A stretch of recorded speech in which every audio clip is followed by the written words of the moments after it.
আজকের ভিডিওটা একটু নতুনভাবে শুরু করছি।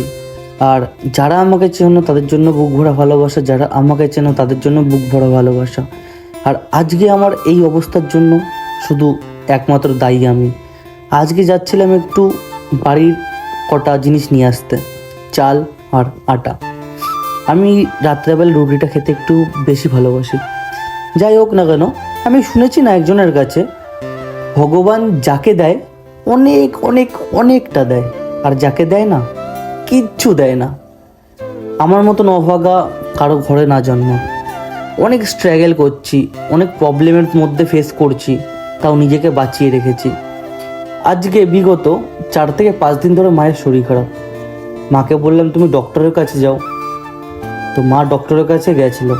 মায়ের ইউরিক অ্যাসিড, থাইরয়েড, তারপরে হাঁটুর হাড় ক্ষয়ে গেছে, তারপরে হাই প্রেশার, অনেক রকম বিভিন্ন রকম প্রবলেম। তারপরে আমার পায়ে বিগত 7 থেকে 8 দিন ধরে ব্যথা করছিল। তো ডক্টরকে SMS করা হলো। ডক্টর বললো তুমি যাও এক্স-রে করিয়ে আসো।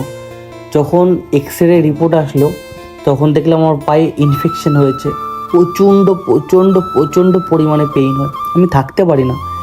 আমি 4 থেকে 5 দিন ধরে ঠিক করে খাওয়া দাওয়া করিনি।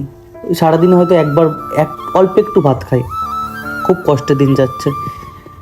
আমার মতন কষ্ট আর দুঃখী মানুষ নেই কোথাও। আমি কি করে বেঁচে রয়েছি একমাত্র আমি জানি। খুব কষ্ট হয়, নিজের প্রতি খুব মায়া আসে, কী ছিলাম কি হয়ে গেছি। প্লিজ তোমরা যদি ছোট ভাই, দাদা, যাই মনে করো না কেন, প্লিজ একটু আমাকে সাপোর্ট করো। আর চলে এসেছিলাম আমি এখন বাড়িতে, মা চলে এসছে। এই কাকুটা আমাকে খুব হেল্প করলো। আজকে আটা নিয়ে গেল, 5 কিলো আটা নিয়েছিলাম, আর এদিকে 25 কিলো চাল। আমি সারাদিন একটা ঘরে এমনভাবে বন্ধ থাকি, মোটামুটি 11 মাসের ওপরে কান্না করেছি, এখনও কান্না করি। হয়তো যখন মন খারাপ হয় কাউকে বলতে পারি না। ভিডিওটা এত অবধি ভালো লাগলে লাইক, কমেন্ট, শেয়ার, ফলো করে দিও। টাটা।